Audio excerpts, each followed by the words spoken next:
நாம் ஏன் கடவுளை வழிபட வேண்டும்? பாபாஜி போதனை. நாம் கடவுளை வழிபடுவது அவருக்கு தேவை என்றில்லை, நமக்குத்தான் தேவை.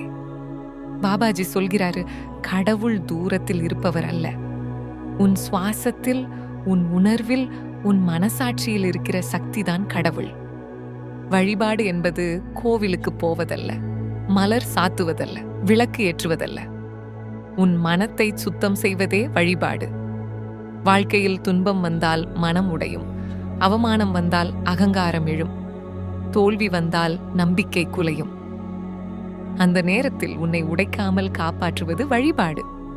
பாபாஜி சொல்கிறார், வணங்கினால் கடவுள் பெரிதாவதில்லை, வணங்கினால் உன் அகங்காரம் சுருங்கும். அகங்காரம் சுருங்கினால் கோபம் குறையும், பொறாமை விலகும், பயம் கரையும். அப்போதுதான் உன் உள்ளே இருக்கும் தெய்வம் விழிக்கும். கடவுளை வழிபடுவது